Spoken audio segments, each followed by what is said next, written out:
Hilaritas.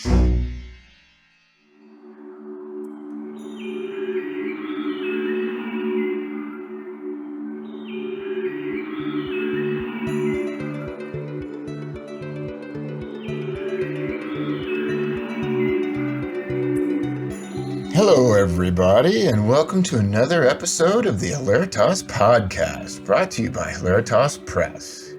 I am your host, Mike Gathers. Join me as I explore the world of iconic writer Robert Anton Wilson, his reality labyrinth of ideas, and the many, many currents of influence running through them.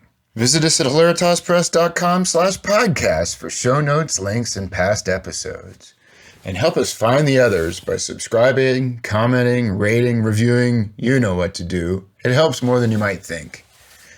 In our last episode, I discussed magical thinking with Lionel Snell, more widely known in the chaos magic circles by his pen name, Ramsey Dukes. In today's episode, I discussed Marshall McLuhan with the director of the McLuhan Institute, Andrew McLuhan. Andrew McLuhan, welcome to the Hilaritas podcast.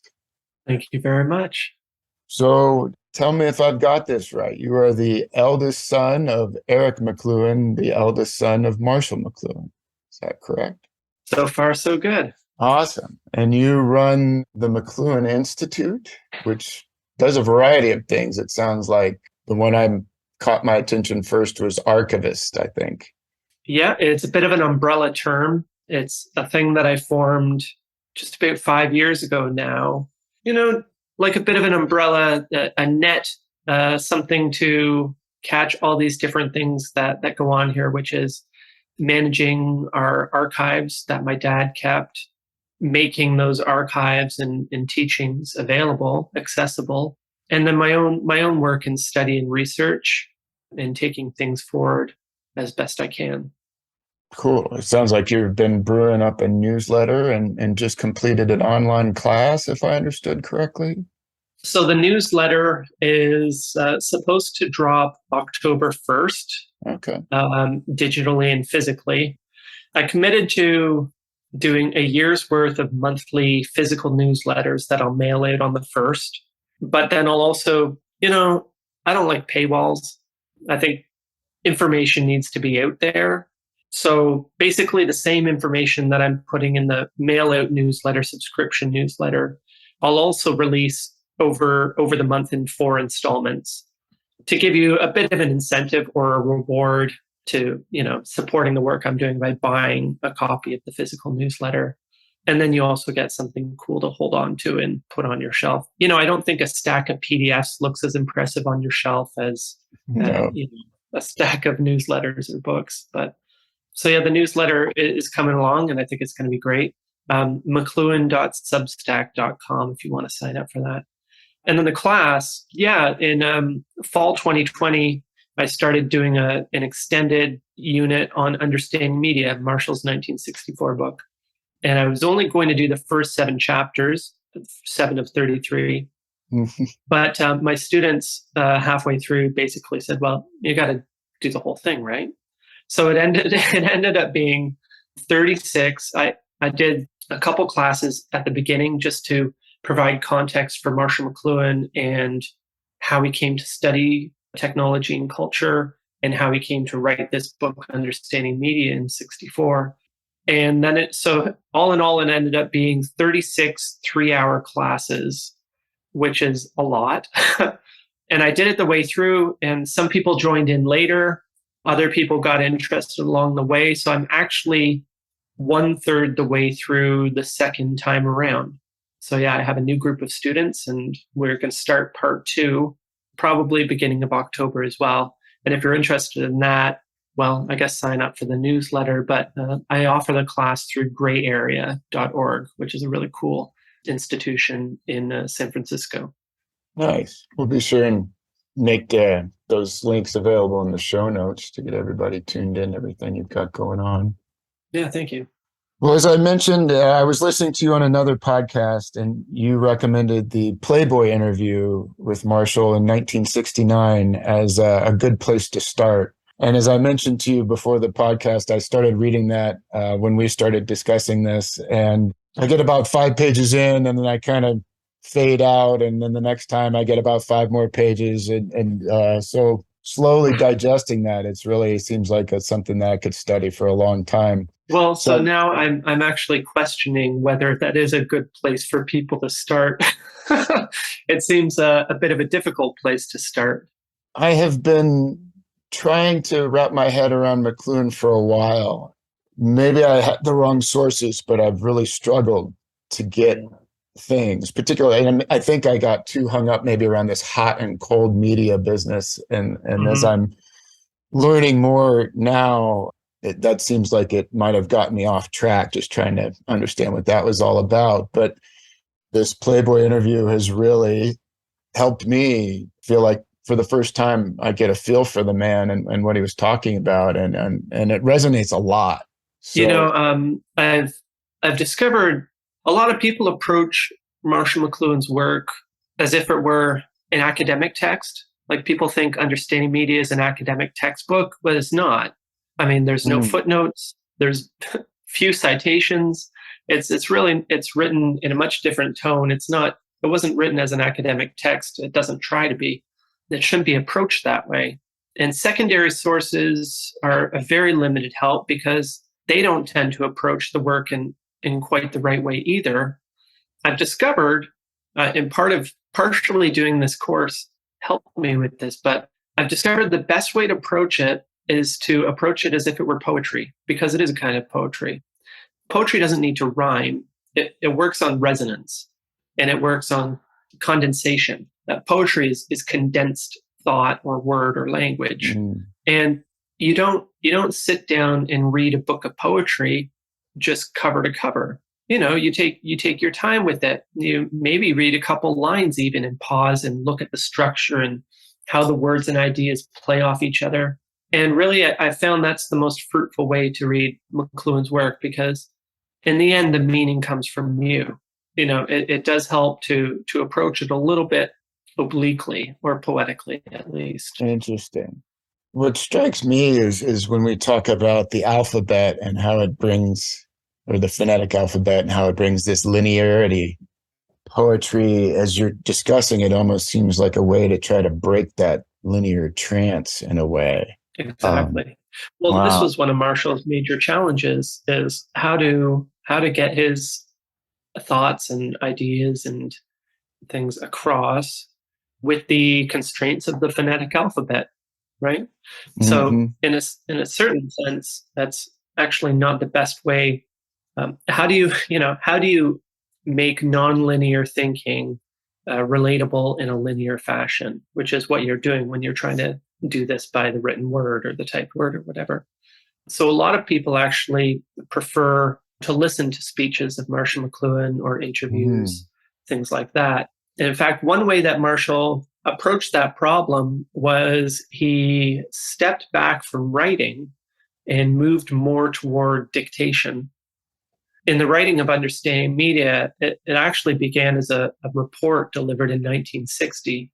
And he spent the years between 60 and 64 revising and cutting and taking out connections and basically distilling into poetry that material. Wow. I'm a little speechless that it makes so much sense now that I've been doing this deep dive into Marshall's work and understanding where he's coming from. There's a really great speech available. The video is online at marshallmcluhanspeaks.com. And it's called Living in an Acoustic World. It's a 1974 speech Marshall McLuhan gave to, I think, the University of South Florida or Southern Florida. And it's all about the difference. Well, it's about many things, as you would expect, but primarily it's about the difference between the types of space created by the eye or experienced by the eye and that created and experienced by the ear. So we're talking about the world as formed by the phonetic alphabet versus the world as formed before and after the phonetic alphabet was in charge. And we're in the latter category at the moment. The main distinctions, and they're very helpful for understanding what's happening today, is that the eye as an organ, as a sensory organ, a mode of perception, and keep in mind, everything that we know about ourselves and the world comes through our senses, right? It's the senses first, and then what we do with that information. But the world, as experienced by the eye sees forward, it sees in one direction, and it sees one thing at a time. It goes from here to there, to there, to there, to there. So it's about linearity. It's about rationality. It's about orderly progression, predictability. It's about goals, A to B to C to D to E to F to G, about recognizing things in that manner. When you think about it, you can see how that led to, the Industrial Revolution and things like that. But the world of the ear is much different because sound comes at you from all directions at once. It's a sphere, a resonant sphere. And it has less to do with logic and rational connection than resonance and harmony and simultaneity versus sequentiality. So all things at once rather than one thing at a time. These different modes of experience lead to very, very different people, which lead to very, very different cultures. And for us humans, and I guess by extension, the rest of the organisms, it leads to a very different world. So yeah, that's a very 1974 speech. I highly recommend it.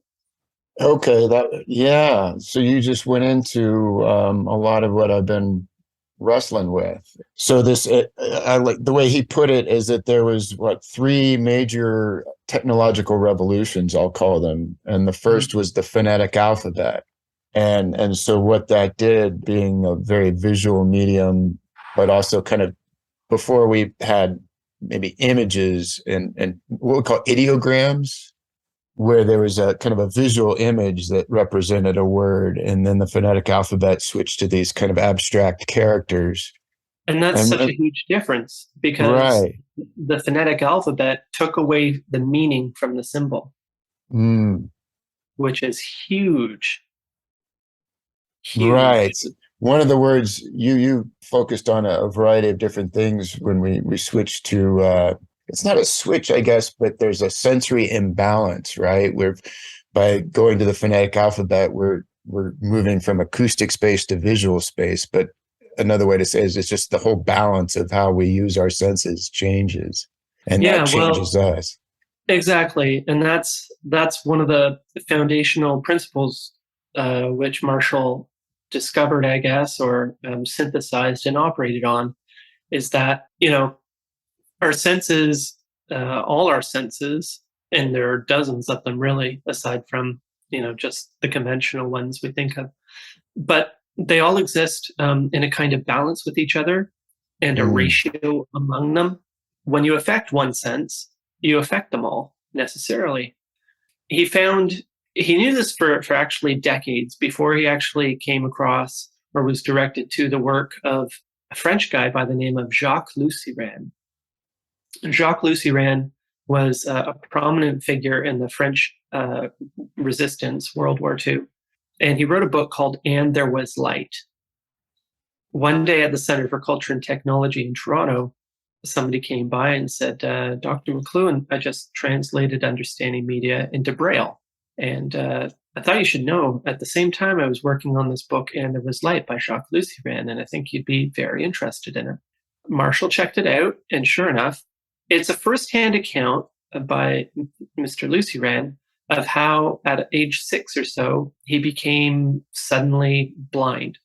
He lost his visual sense completely over a couple of days, an accident. A couple of days later, he's blind and for the rest of his life. But the remarkable thing, and what Marshall found very useful, is that he talks about how as the visual sense dimmed down, his other senses perked up. And this is a phenomena that we all know about anecdotally, but maybe we don't pay as much attention to, but it's a very common thing. And it extends across. But when you affect one sense, you affect them all. When you depress one sense, the other ones perk up. Like you notice how when somebody's trying to listen to something intently, they close their eyes. Right. Right? So that's just a small example of it, and it doesn't have the same effect of actually going blind, but it gives you an idea. So, this is just further evidence of the power of our senses to shape our experience and our reality, because it's something that we make after all.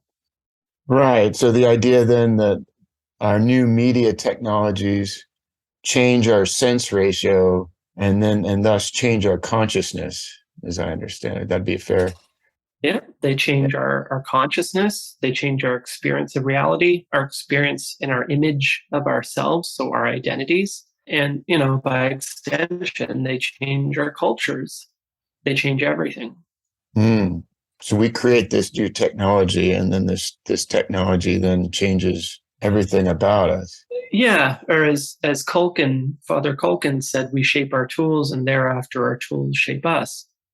This is something that you can observe pretty easily. I mean, think about pop culture is a great way to see just how out of touch we are, right? Think of Elvis Presley, right? Mm. When you think of Elvis Presley, do you think of a controversial figure? I don't so much anymore, but I know he was back then. Well, this is the thing. Like, to somebody today, if you showed them like a video of Elvis or a song or whatever, they would say, that's pretty tame stuff, right? In fact, it's boring.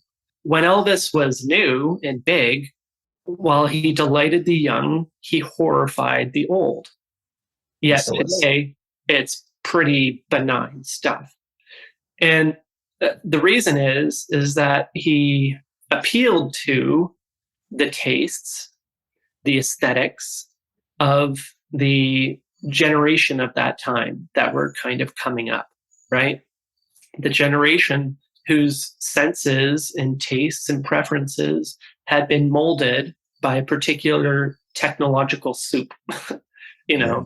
the early television, late radio kind of era. Now, today, there's no sure sign that you're past relevance than when you hear something on the radio and it's just abrasive to your ears, or you see a video or new styles and you're like, oh God, that's just awful. Like, how can anybody think that's appealing at all? But it is. And the reason is that we have a different sensory makeup than the people coming up behind us. So it's a sure sign that things have changed in a big way when tastes have changed and the expression of art in particular undergoes major changes. The degree of change is in direct response to the degree of change we're experiencing on a technological level. And Marshall used this to great effect in his work. This is why he relied so heavily on the arts, because the thing is that artists, whether we're talking visual artists, painters, or we're talking poets, or we're talking singers and songwriters, or people making fashion, the artists are people in society who are constantly sharpening their perceptive faculties, right? They're always trying to experience new things and explain them or show them to us. Because of the way that our senses, the shape our senses are in, these can be very abrasive. But at the same time, it can be very exciting for younger people. The thing is, our senses dull with age, right? So because artists are out there on the front line, constantly sharpening their senses, they give us a bit of insight into what's coming over the horizon. Marshall borrowed this from Ezra Pound, who said, the artist is the antenna of the race. And Marshall kind of carried this metaphor forward to the Cold War period when he said that the artist was the dew line, the distant early warning line, which is telling us of the massive change coming over the horizon in time for us to react to it.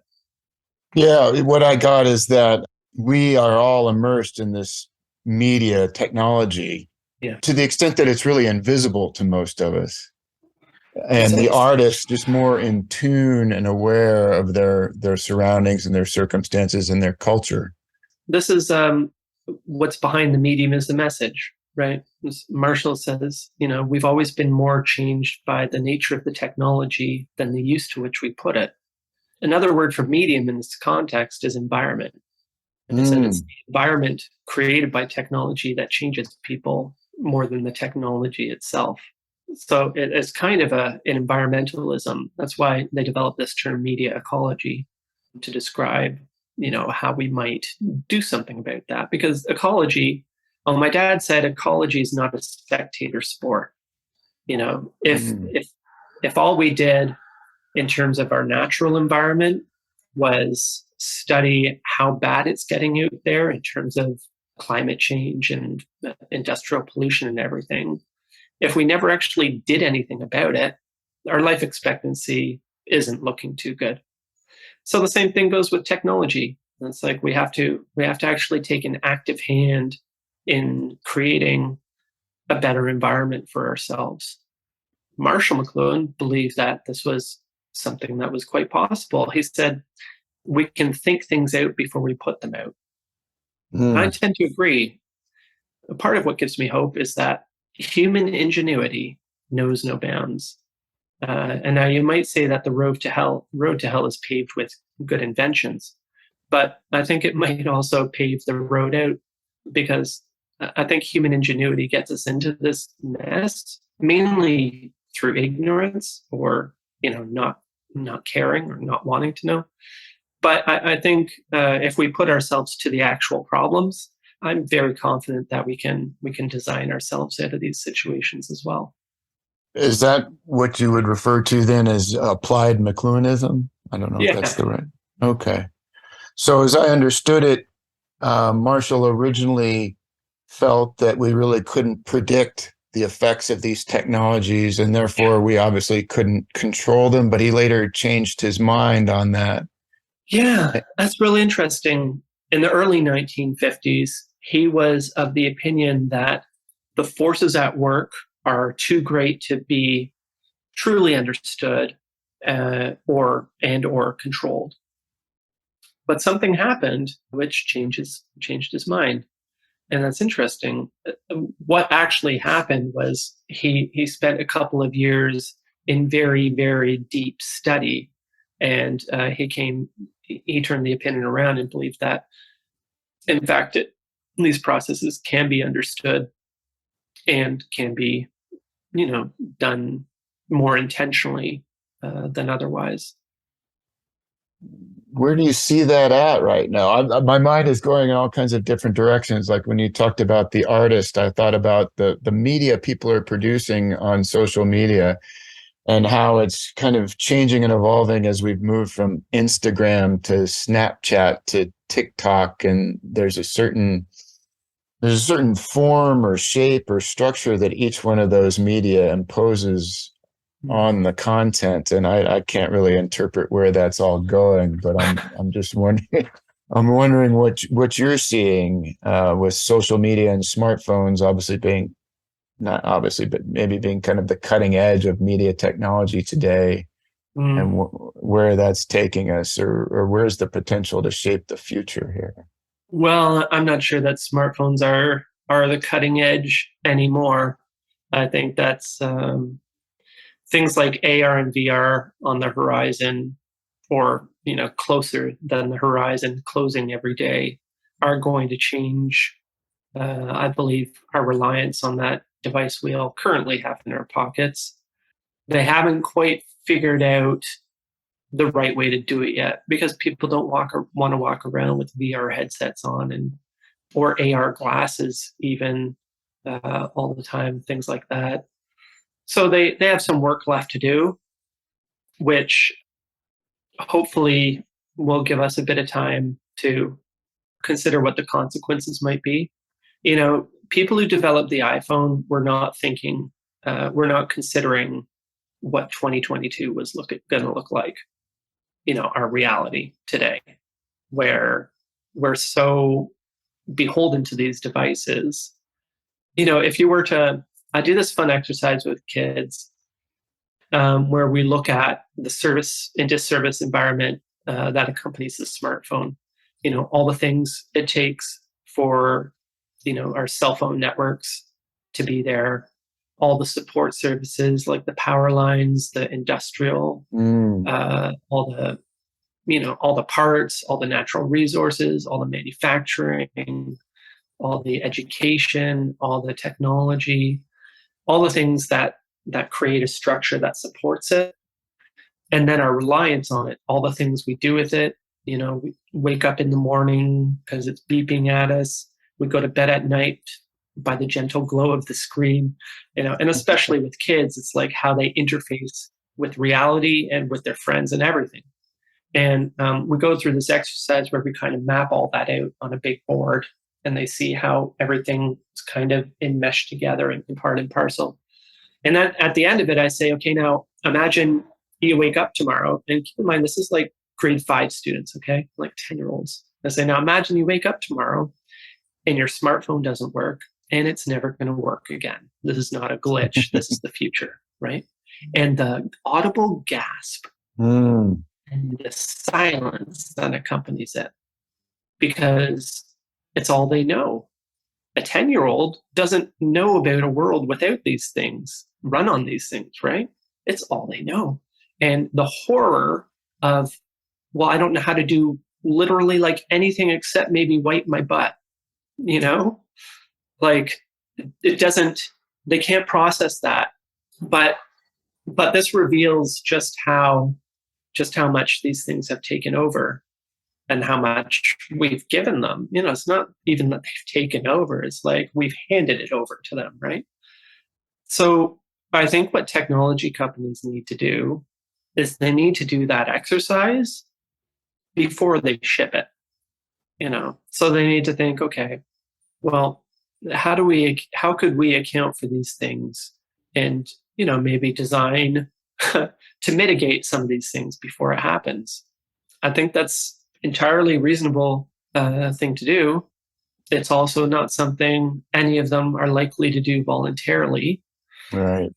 And I mean, why should they really? It doesn't really help their bottom line. But this is, what we have governments for. I wrote a piece some years ago called From Snake Oil to Silicon. And I looked at the early history of the formation of the FDA, the Food and Drug Administration, and the Food and Drug Safety Act in the early mid 20th century, early 20th century. And, there was a time when, for example, the pharmaceutical industry was essentially unregulated. They had a free hand. And what happened was people got sick of, literally sick of being poisoned by tainted meat in cans and stuff, because there was no real oversight. It was self-regulation, because surely you don't want to kill your customers because you want to make money. So, we can trust companies to regulate themselves. Well, eventually people died and people got too upset, and it created the political will to create, some sort of regulation. And now imagine no food company and no drug company would have been too hot about this idea. Okay. I imagine they would have said, look, if we have to study things, if we have to do animal trials, human trials, we have to run through all these hoops, it's going to delay our products going to market by years. That's unfair. You're going to kill competition. How can a company survive that? This exactly the same objections a tech company would put up today.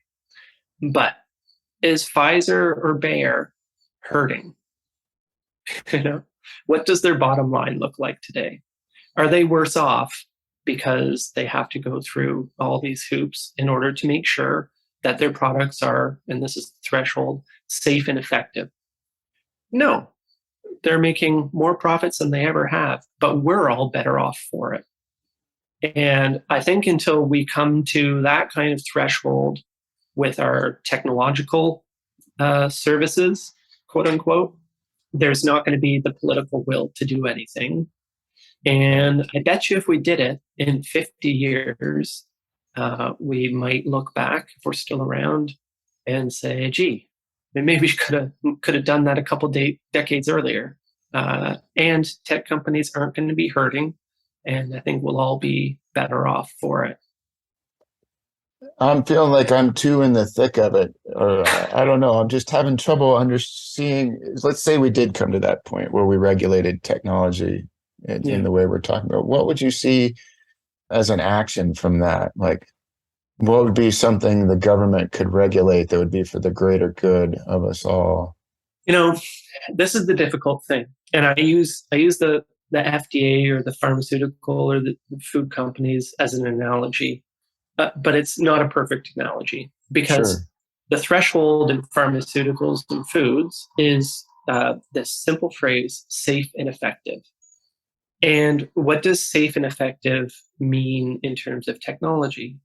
Well, what Mm, it means in our interpretation today, and this is how we regulate it today, is that you make sure that your phone doesn't blow up in your face. So we make sure that the components don't emit, harmful frequencies or radiation, and the batteries aren't going to melt your face off and things like that. But none of that accounts for how the smartphone reshapes your senses, reshapes right. yourself, reshapes your identity, reshapes our society. How do you what ingredient is that you can tack on to safe and effective? This is the dilemma. And what's the answer? Well, I think the answer is getting some people together and thinking about it and figuring it out. I mean, I don't it, we don't have those answers, but that doesn't Right. mean that we shouldn't look for them. Yeah. And this is what Marshall McLuhan dedicated his life to was coming up with answers, but more importantly, coming up with frameworks of questions for how we might Right. achieve those answers. Okay, so this is why one of the crowning achievements of his life's work was the development of what we call the laws of media, and that is that Marshall and my father Eric McLuhan in the early 1970s set out to discover if there were any laws of media in the same way that we have laws of physics or gravity or anything else. Are there constants in human innovation? Are there things which technologies do that all technologies do? And this is the determining factor because, you know, a lot of technologies do a lot of things, but what they found, in order for it to be a law, quote unquote, it has to be consistent. And they discovered, looking at it, that all technologies do these four things, which isn't to say that they don't do more, but they do at least these four things. And that's helpful because it gives you a starting point in terms of understanding the nature of technology and the effects that it might have. The four things, very quickly, are that all technologies enhance or amplify the human function. They speed, they make something more convenient or faster or easier. I mean, that's why we innovate, to solve a problem or, otherwise do something more than our body and senses and mind can naturally do. It's to exceed and that started with uh, things like speech and the use of tools, development of tools. At the same time, and these things, speaking of acoustic and visual space, and sequential and simultaneous, these things all happen at once, these four things. So Mm, at the same time that you enhance something, you obsolesce something. And, mm, and that doesn't mean that you kill it, but that when you invent a new way of doing things, it takes over from the old way of doing things. Right. So the smartphone took over from television and radio and all the rest of it. It doesn't mean that we don't still have television and radio and all the rest of it, but it takes a back seat. Its role, its nature has changed. As the new thing becomes the dominant means, the old things are suppressed. Um, and it also brings back a way we used to do things. So it mm. retrieves something from the past. And if you push it to its extreme, it reverses its characteristics. So I like to use the highway as an example because it's pretty simple. We can all see it. The highway was an innovation to enhance the volume and speed of transportation, right? We want a 4-lane highway is going to move more people more quickly than a 2-lane highway. At the same time, it obsolesces the 2-lane highway and other forms of transportation because instead of having to drive to the train station, we just drive to our destination. It takes out some steps. What it brings back from the past, I think, is the river. The river, our cities used to be organized before they were organized around roads, before they were organized around rail lines, they were organized around rivers because rivers were the sites of mass transportation. Okay. So the superhighway or the big highway brings back the notion of the river or lake as a mode of transportation. But if you put too many cars on the highway at once, you get a traffic jam. So it turns from a place of convenience to a place of inconvenience. And that's a series of things, of questions you can use. What does it enhance? What does it obsolesce? What does it bring back? And if you push it too far, what happens? How does it flip or reverse, or complementary characteristics emerge? Those 4 questions can be used to look at any medium whatsoever. And the other part of that book, Laws of Media, the New Science, that my dad finished in 1988, that he and Marshall developed in 72 on, is that it expands this idea of medium. So they take as a medium all human innovation.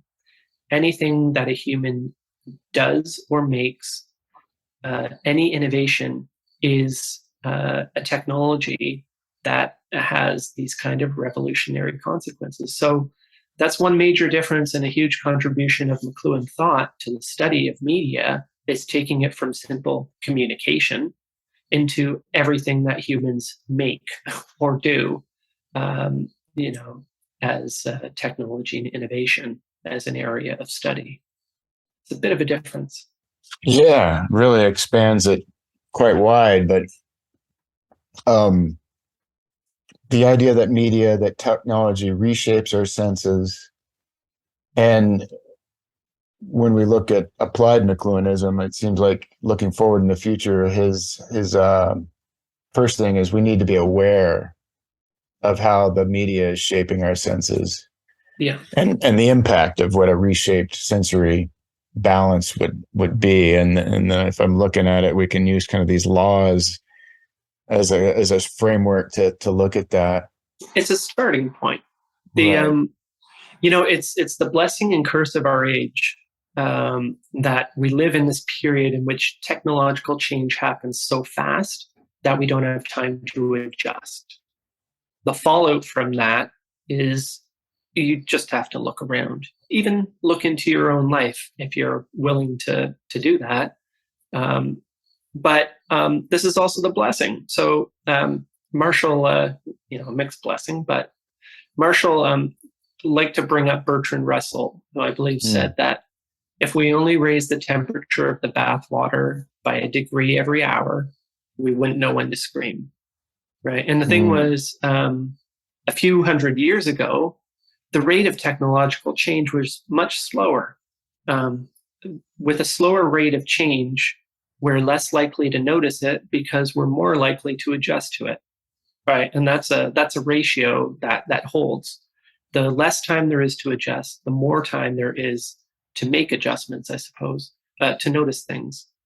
So we're in an age where the temperature of the bath water increases exponentially, and that's the thing is, like, if you sit in a bath and you just add a bit of hot water, you can raise the temperature of your bath pretty hot, to the point where if somebody came into the room and were to put a toe in the water, they'd be like, "Oh, how can you be in there?"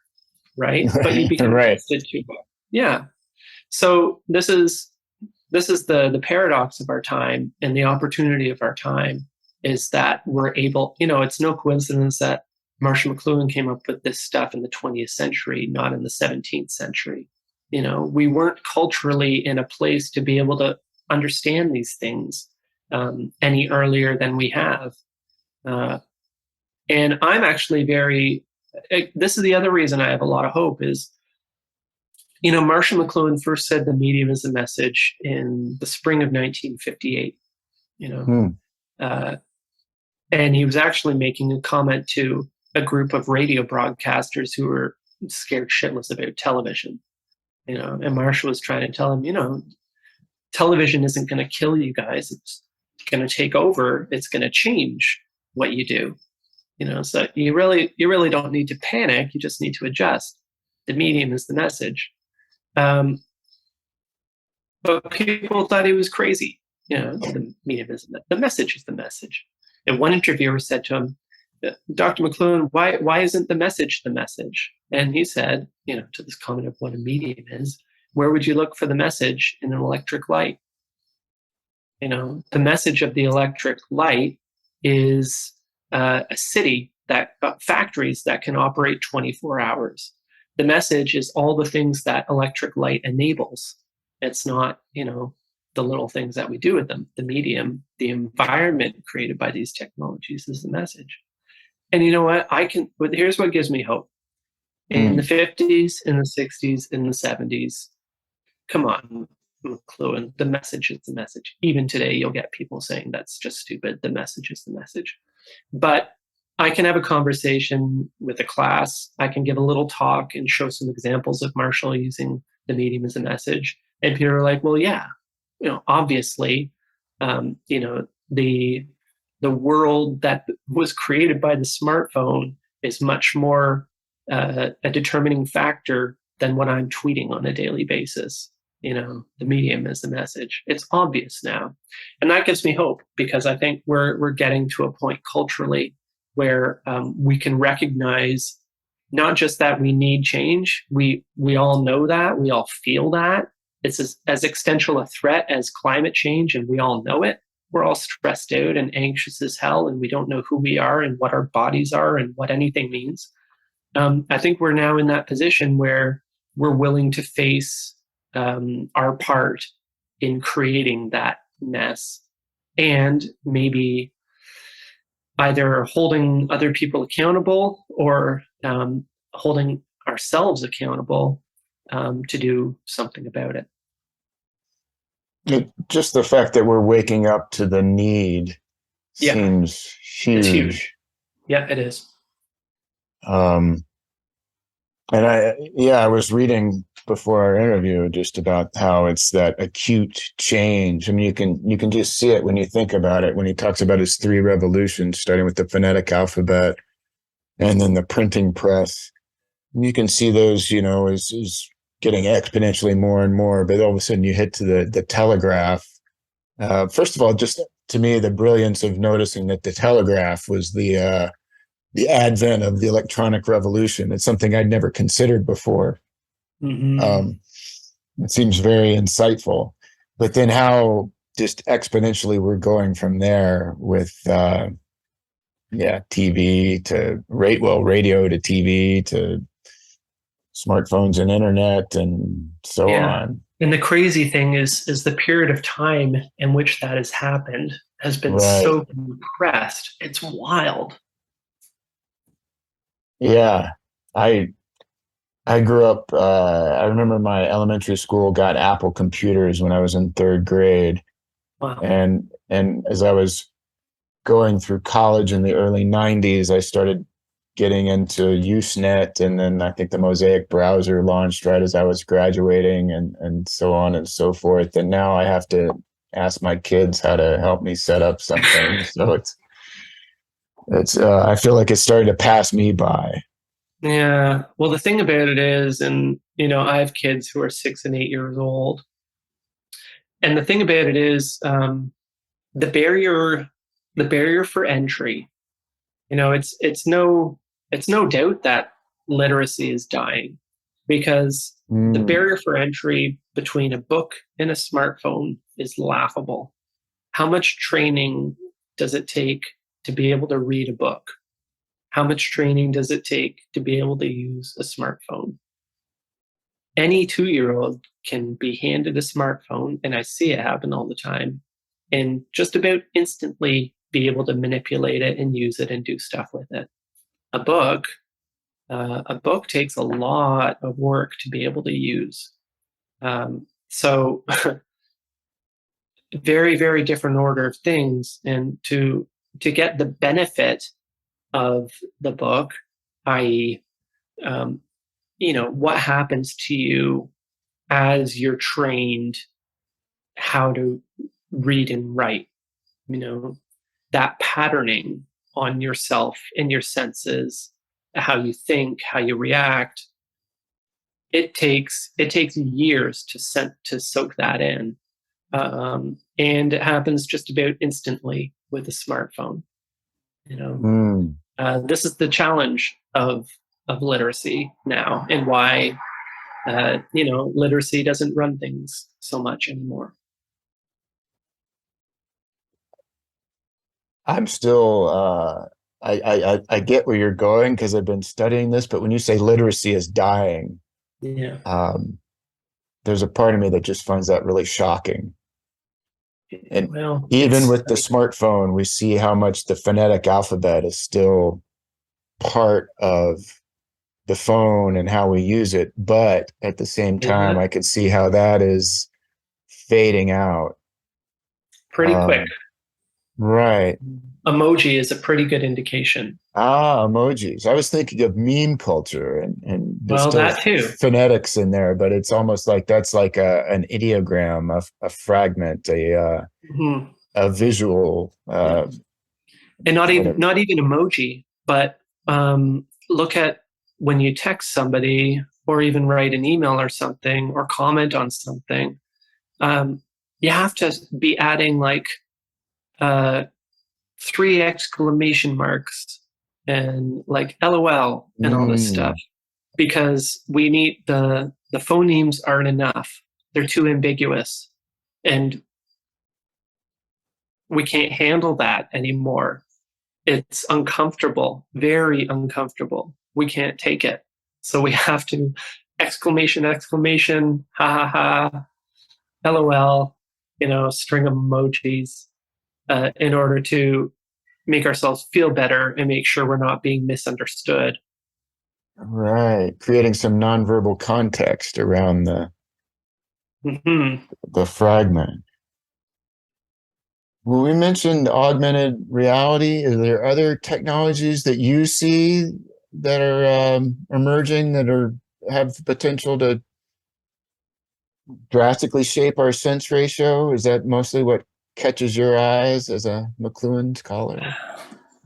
I mean, this is the thing, is that we're able to, it's so easy now to create these tools that have massive consequences for ourselves. Massive. Because the technology is so distributed and so available. Like, all you really need, there was a time in the dawn of computing, right? Like, access to those tools, nobody could afford a computer that filled up your room, but when all these things became cloud-based, it changed the game.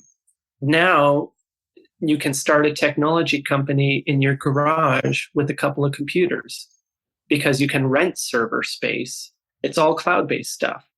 So, it becomes easier and easier to create more and more powerful things. I pay limited attention.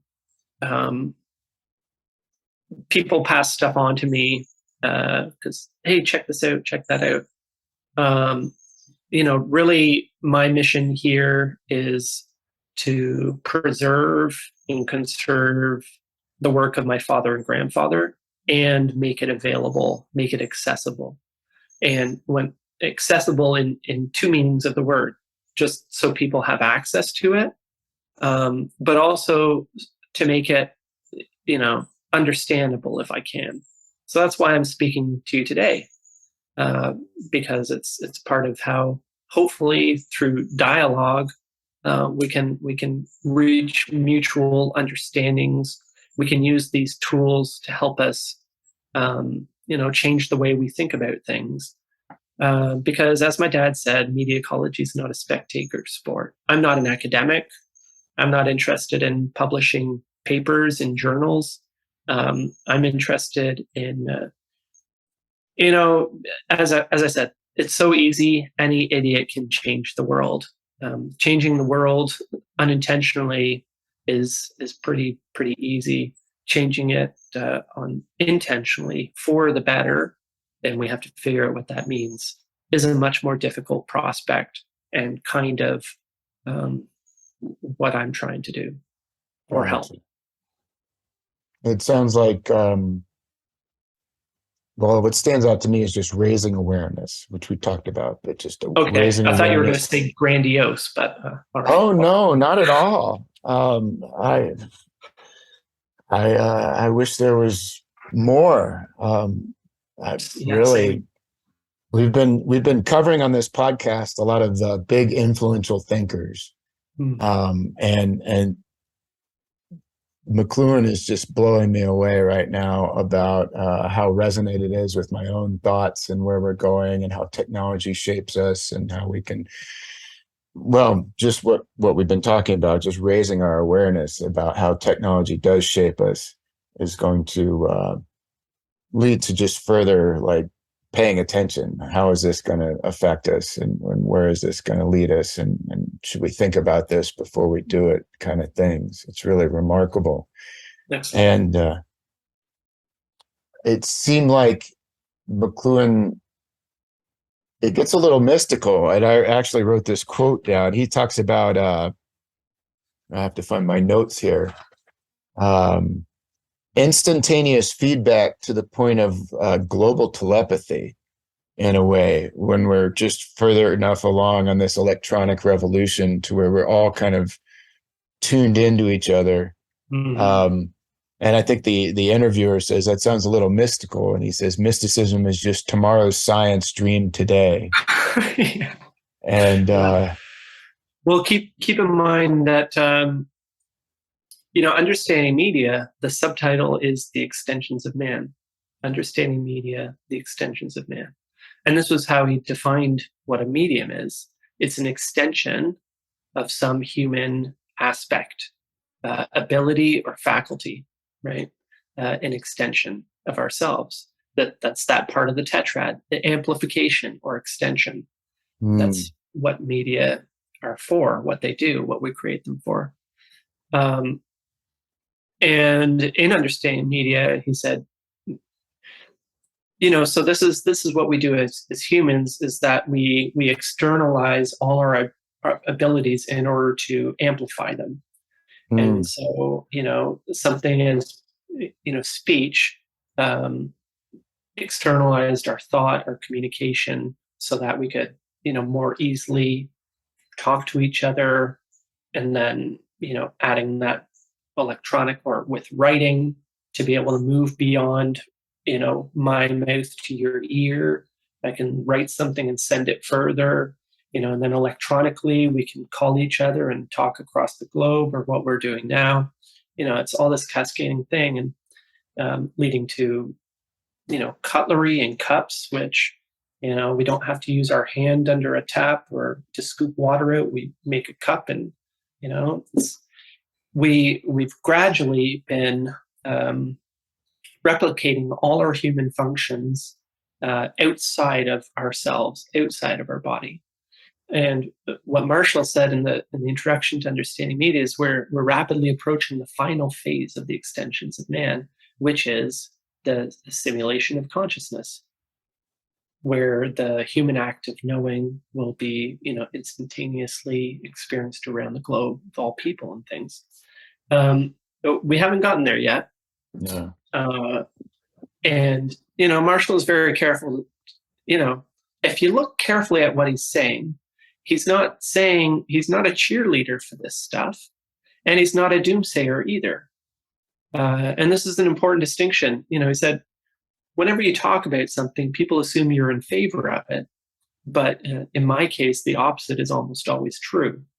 He was actually not, he was a book guy. Like, he taught English literature his whole career. He loved poetry, and he would rather be in like the 17th, 18th century. He would be very happy. But he said, but I'm here. So I want to understand what's happening around me, even if I'd rather not participate. What are you going to do? Um,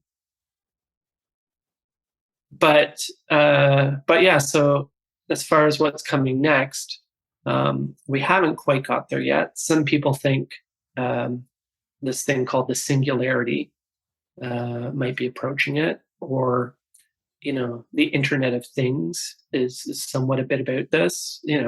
We've made all these extensions of ourselves, and now they're kind of talking to each other, and oh God, they're going to take over. Well, I mean, they've already taken over.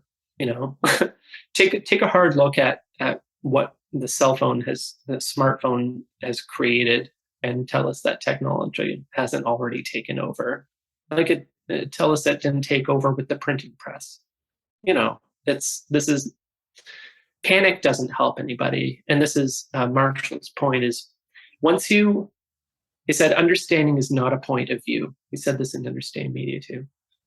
Point of view, visual space, one thing at a time, a point of view. He said, understanding is a simultaneous thing that involves all of your senses and all of your being. And it's when you take a point of view, like a moral point of view, it blinds you to understanding the nature of the thing. So while he might have private opinions, and he certainly did, I mean, the man was a Catholic, pretty hardcore one at that. He definitely had points of view. But when it came to understanding innovation, technology, and culture, he tried his hardest to have the widest perspective possible, because that's the only way to approach something as complicated as media, as technology. And maybe that comes back to what you brought up earlier, how earlier in his career he thought these things are too complicated to ever hope to understand, much less control. I think he recognized that he was limiting his thinking, and when he opened it up, when he used not just psychology, not just mechanics, engineering, not just literature, when he used all these things together to approach a problem, then he found understanding to be possible.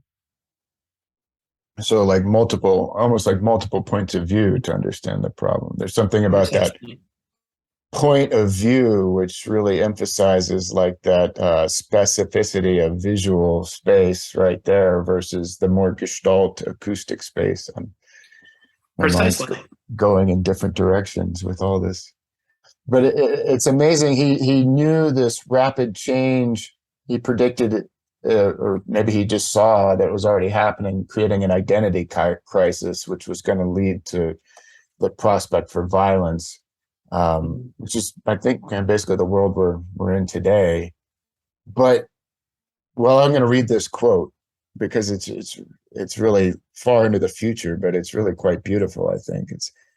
I expect to see the coming decades transform the planet into an art form. The new man, linked into a cosmic harmony that transcends time and space, will sensuously caress and mold and pattern every facet of the terrestrial artifact as if it were a work of art, and man himself will become an organic art form. I don't know what else to say, but I can see where he's going with that. Well, where he's kind of going with that is there was somebody by the name of Eric Havelock. Eric Havelock and Marshall were kind of colleagues for a little while. They were certainly contemporaries. And Havelock wrote a book called Preface to Plato. And in Preface to Plato, Eric Havelock looks at and examines the consciousness, the state of mind of the Greek people before the innovation of the alphabet and writing. And Wow. so Marshall learned a lot of things uh, from that work, and he recommended every chance he got, and I recommend it. It's still so vital because what he found, and you talked about, you know, the three major, ages of man, if you want to say it like that, human ages.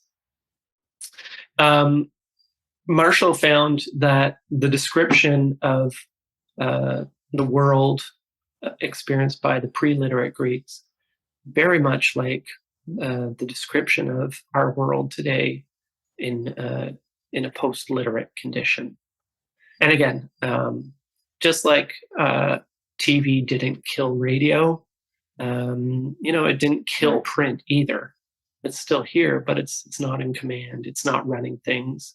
The effects of print are not at work shaping us today the way they were. So the oral society, as they call it, has a lot in common with the post-industrial, post-electric age people. And to that quote, that describes a little bit what Marshall called the tribal peoples, right? Oral cultures, people pre-literate. Marshall's basically just taking that and extending it to the entire world, right? Where instead of tribes and independent villages, instead we're all connected with each other, because it was, when we talked about extensions, our various technologies as extensions, he viewed electricity as an extension of our nervous system. Mm. And this is why. So we've put our nervous system outside of our bodies on a planetary scale. And think about yourself.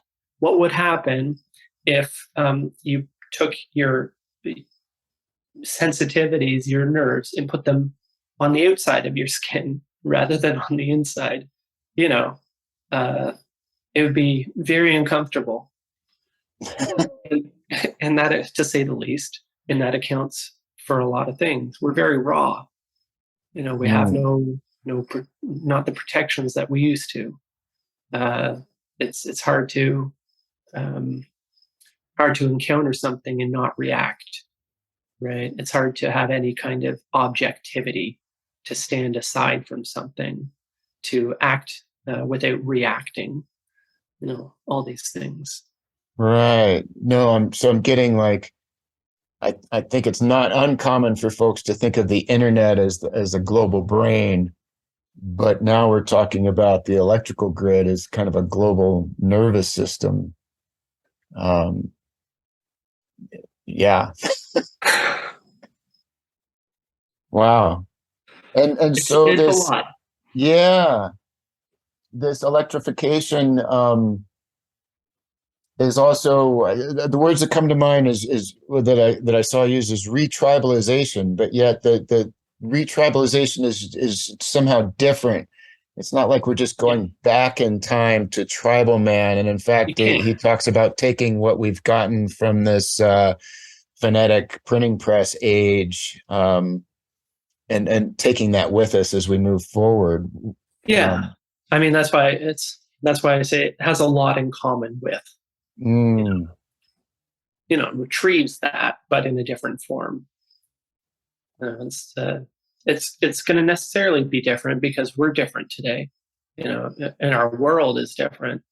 But all these new major technologies, they impose their structure on the old structure, and all of a sudden the old structure doesn't make a lot of sense.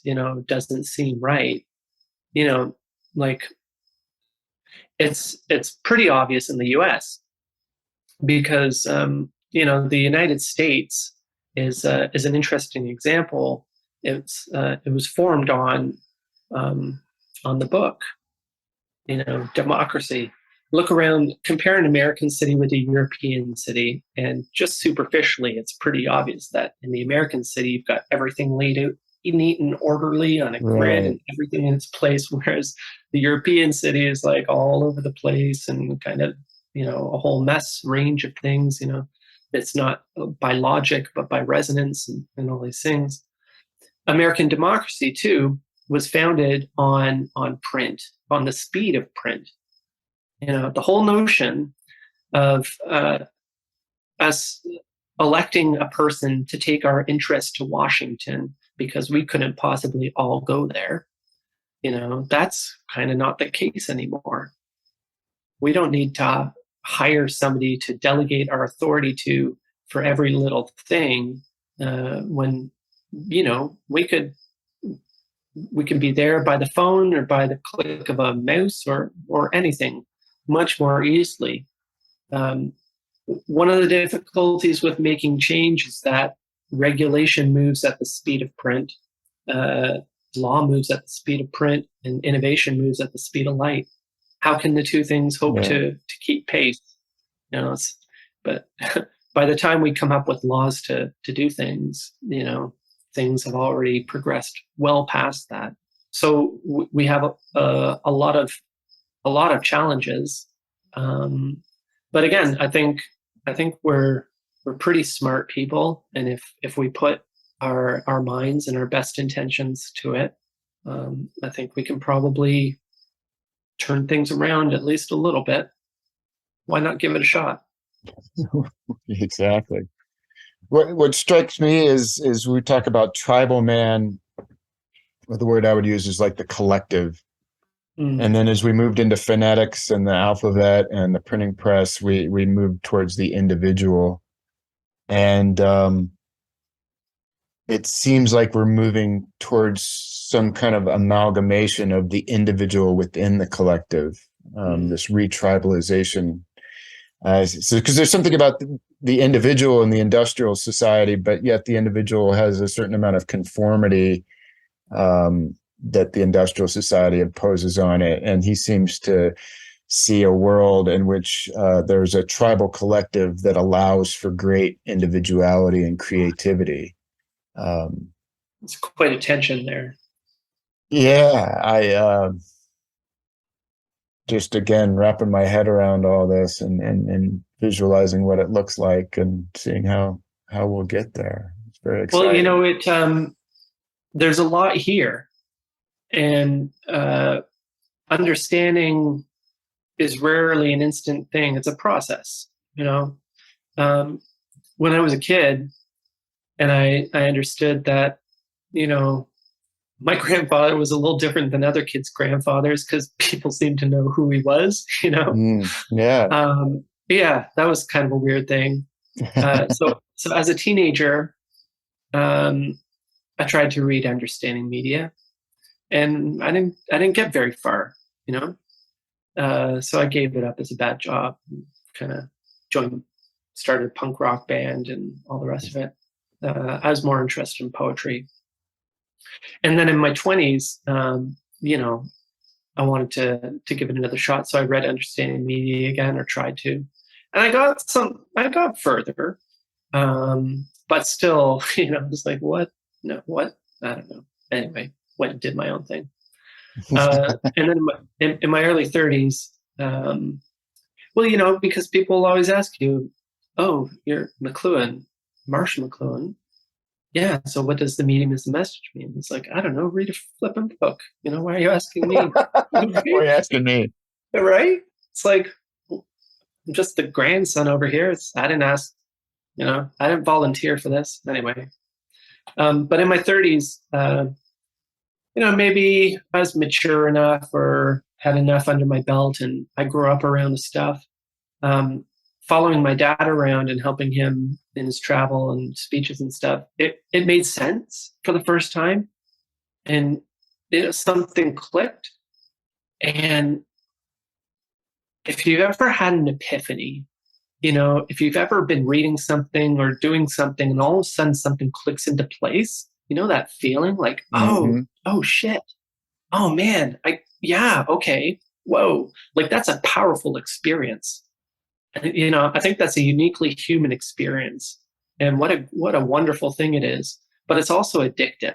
It's like, okay, I want more, Ah, Yeah. So I started to get more and more involved in this stuff. And, the way I see it, it's so deep. I mean, just in the hour, whatever we've been talking, we've covered so much stuff. I'm sure your head is swimming. And if anybody is still listening to this, they're probably swimming as well.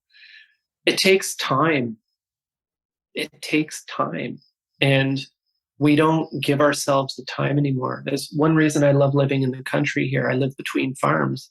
It's like I can go for a walk and I can have a fruitful distraction, like looking at a field and watching my dog run around in it, as opposed to like, distractions that just distract you. There are ways that we can hold just enough of our attention so that we can wander and be fruitful. But, don't expect, you don't have to understand everything at once. It's a process. Take a little bit and build, let it build. I mean, I don't pretend to understand all this stuff either. Maybe I sound like I do, but I don't. I might listen to this in 5 years and think, oh man, I wasn't quite there yet, you know? But I think that learning this understanding is a process. We help each other through it, and we have to have a certain amount of humility and a certain amount of courage to keep going, admit, that we don't understand everything and that we do our best, and take it piece by piece, enjoy our triumphs and use them, and come back to fight another day. absolutely. That's what I'll go back to that Playboy interview, is that I'm really able to go in depth for about 5 pages. And then I kind of keep reading, but I'm just kind of letting it soak in and Yeah. permeate. And the next time I read it, I can get about 5 pages further with in-depth reading. But I'm still reading and letting the rest of it permeate and soak in. But there's so much there to wrap your head around. I've really discovered how helpful and powerful it is to engage in this process in community. Mm. So I do this understanding media course through Gray Area in San Francisco, and essentially, it's like a jacked up reading group with like the DVD extras thrown in live. So like I do it from my library, which was my dad's library, and as I said, understanding media is like this condensed poetic object, and when you start to pick it apart, it grows. It's like one of those little dinosaur toys you get for your kid, and you put it in water and you watch it expand to 50 times its original size, kind of thing. The benefit of doing it here in the library is all these little mentions that Marshall makes. Most of them, I've got the books in my library, so I read, and we stop when he quotes this like Havelock or something, and I pull the book off and we examine the context around the quote and where it came from and why Marshall used it. We pull out other parts of McLuhan work that might bring to bear on the subject and help us understand it. And a great thing is I found is when I started, I didn't think I wasn't going to give assignments. It's like no homework. We're just going to do this thing. But the students kind of asked for it. So it's like, well, okay, that's kind of weird, but okay. Well, one thing I discovered was that assignments, completing homework, is such a helpful thing, because it's one thing to think you understand something. It's quite another thing to externalize that and to actually activate that knowledge by trying to relate it to something else, And so I give these assignments based on something in the chapter that we're reading. But I leave it very, very broad. I say, write me 1 page on it, write a song, do a dance, make a short video, anything. I don't care what, because the challenge is in creating your own system of little metaphors in order to relate to that material. Because, as Marshall said, every word in every language is a metaphor. It's something which is a bridge between one thing and another thing. That's what a metaphor is. every word is a metaphor for an idea, an emotion, whatever. But there's such power in that creative process of completing an assignment that really cements that knowledge. And it's a very, very useful and powerful thing. So it's great to read on your own and explore on your own. But I've found the power of doing it in even with one partner. But the best way is to bring in a group of people from different backgrounds and share the assignments with each other, because each one of those points of view is going to help you to create that fuller picture of understanding for yourself. Fantastic. That reminds me, we have a lot of Joyce scholars in our community, and they often talk about the benefits of studying Finnegan's Wake in a group and getting that multiple perspective. Marshall called his work applied Joyce. Right. Yeah. Right. And then he was a footnote to someone. Innes. Innes. Yeah, that's one that hadn't cropped up on my radar, but I did see the influence of Joyce, and I believe Vico as well. Oh yeah, Laws of Media draws a lot from Vico's Scienza Nuova and from Bacon's Novum Organon. Both of those titles translate to the new science. And what do you suppose the subtitle of Laws of Media is? The new science of media. The new science. The new science. Yeah, for good reason. Yeah, I heartily recommend. This is very next level, but my dad put in a book in 2011 called Theories of Communication. I use it in my Understanding Media course because there's an essay in there called Marshall McLuhan's Theory of Communication, which is so helpful. And there's also another essay by Eric McLuhan called McLuhan and Joyce, which will interest the Joyce people. Yeah. So what would you say on that note? You say that's kind of an intermediate theories of communication, and for like introductory, I'll put the vote in for the Playboy interview.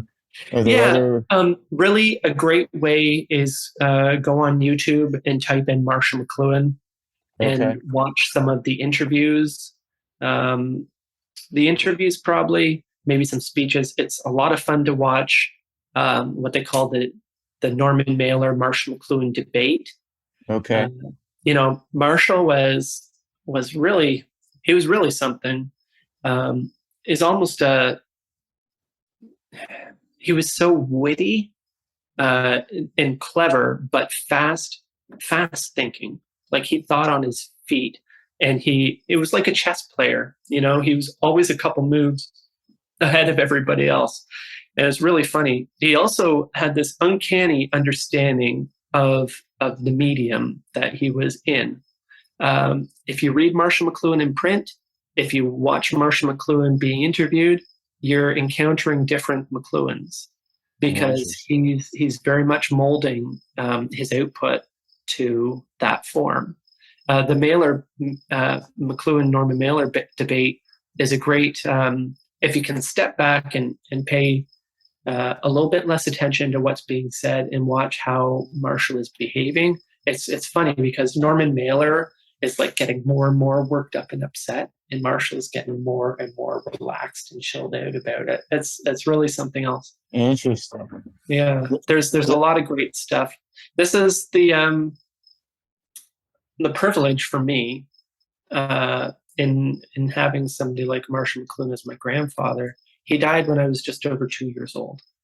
So I didn't really get to know him when I was a kid, but he's everywhere, and I can get to know him as an adult. And what a lucky me. Yeah, very cool. There's so much of him to soak in posthumously. That's excellent. And just to back up a step, there was another video with Bucky Fuller, if I understand correctly, that's out there.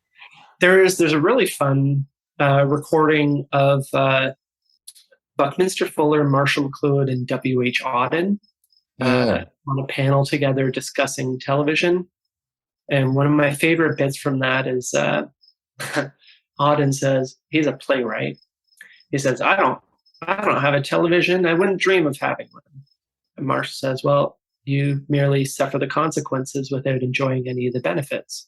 Because here's the thing, you don't have a smartphone, good for you.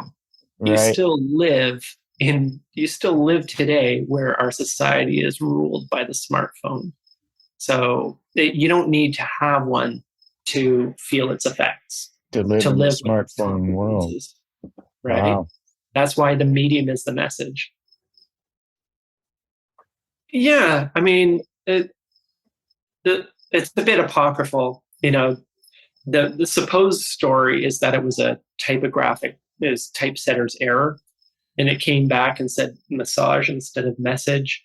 And Marshall said, "Oh, no, that's perfect. Leave it, because it's the medium that works us over and puts us to sleep." And Okay.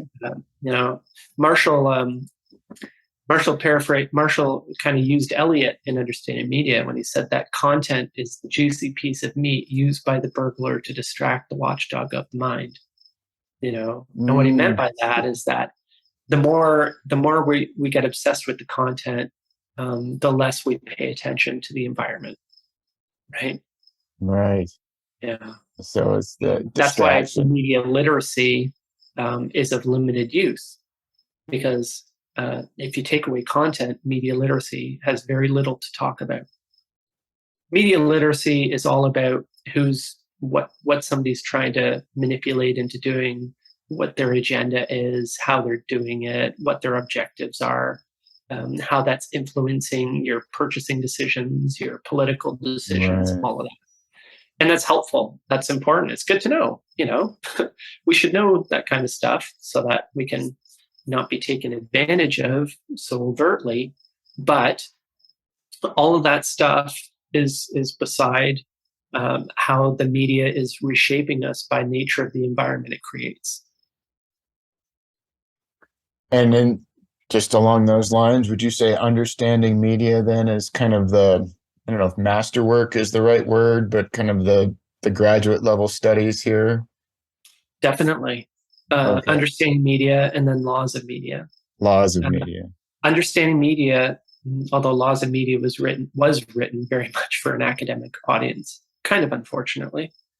Understanding media was developed from Marshall was hired to develop a high school curriculum for understanding new media in 1958. And he delivered that as the report on the project in understanding new media in 1960. And then he spent 4 years reworking it and published it as Understanding Media, The Extensions of Man.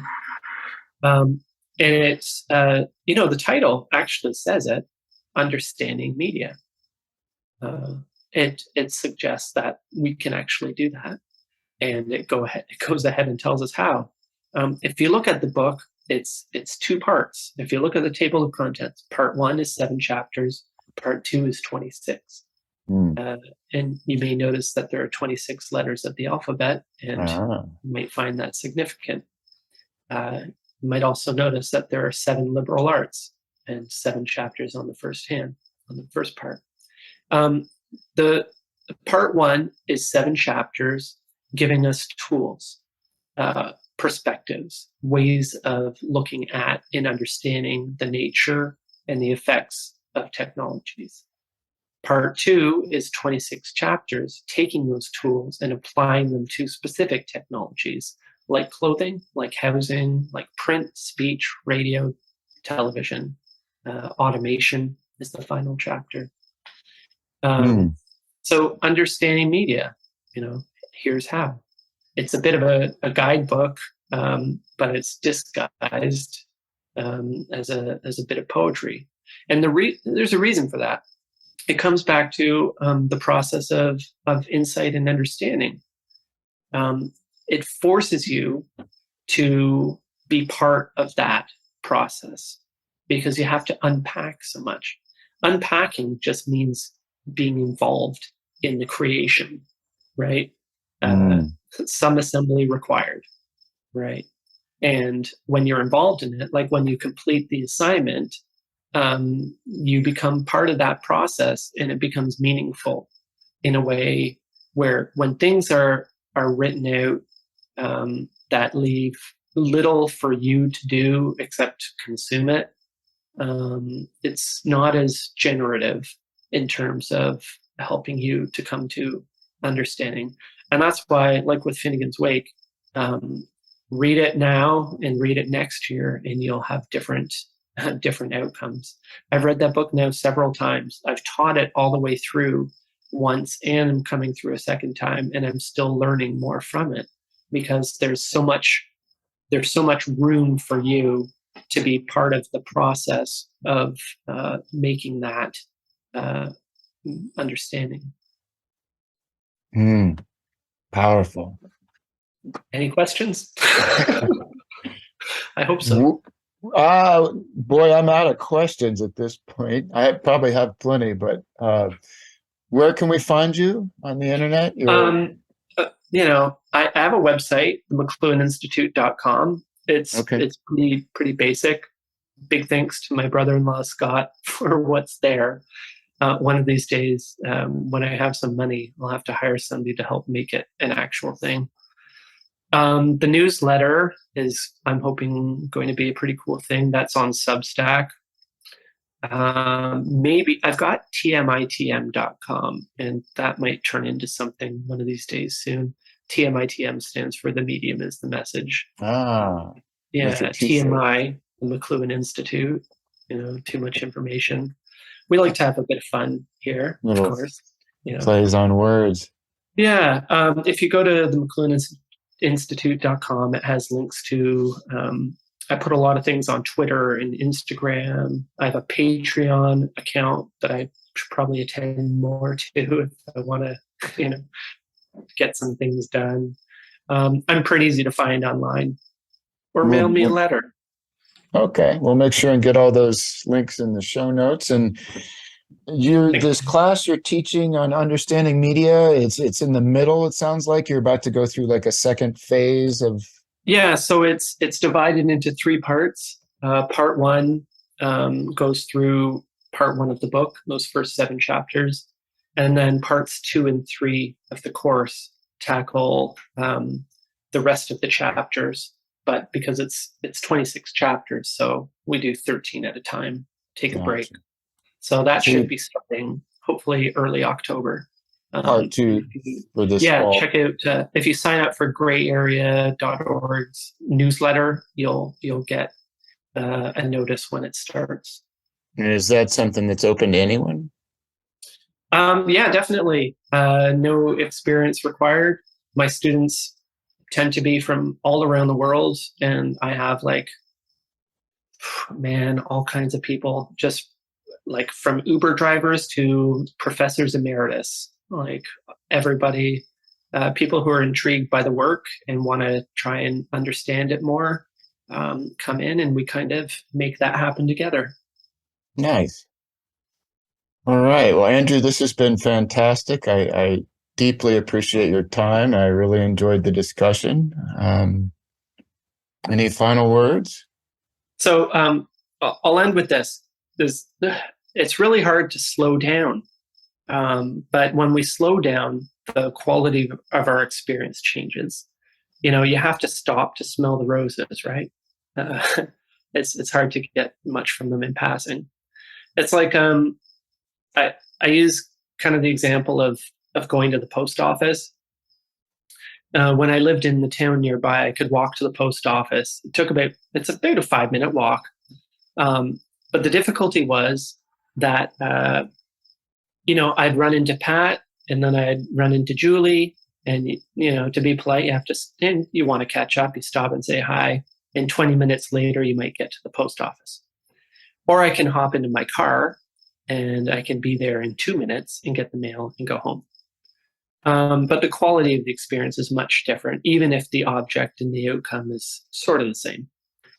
How do we slow down when our brains are going 1,000,000 miles an hour? And, we suffer the consequences of that. We're stressed out, we're nervous, we're anxious as hell. Well, one way to do it is, you You ever drive through the mountains and you see these signs, truck use lower gear, high grade? Well, you can gear down your mind. Use lower gears. And one way to do it is this.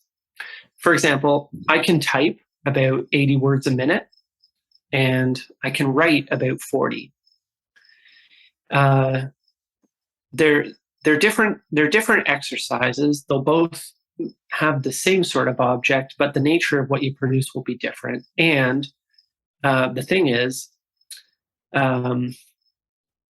writing, slowing down your hand slows down your mind, because you have to slow down your thoughts in order to keep pace with your pen or pencil or what have you. And try and experiment. Write a page every day for a week. Make that a letter to somebody, make that a journal entry, make that just sit down and describe the things you see around your room, but write a page a day and see if you notice anything different. And I think you will. So if you feel like you can't slow down, if this pace is too fast, engineer strategies to help you slow down, because you can, and they're around us. It's also the same with reading. You read a lot faster on a screen. You tend to skip and skim and scroll. And when you look at a book, you have a different experience. It's a bit easier to slow down and to take things a little bit differently. So, I'm all about empowering ourselves and finding ways to solve the problems that we're facing. And stop and smell the roses. It smells nice out there. And I love that. Really appreciate the tools. I had a teacher one time tell me an essential component of mindfulness is slowing down. And a lot of what we've been talking about, raising awareness, bringing mindfulness in, slowing down, and providing some practical tools on how to do that. So thank you. Thank you, Andrew, for your time once again. You're so welcome. Thanks for having me. That concludes our episode. Thank you for listening. We hope you enjoyed it. A thank you to Andrew McLuhan for taking the time to chat with me. And thank you to Christina Pearson and Richard Rassa of Hilaritas Press. Thank you to Ryan Reeves for putting it all together. Our next episode, releasing on the 23rd of November, will feature Claude Shannon biographers Jimmy Sawney and Rob Goodman. Until then, I am your host, Mike Gathers, signing off with love and cheerfulness. Amor et Hilaritas.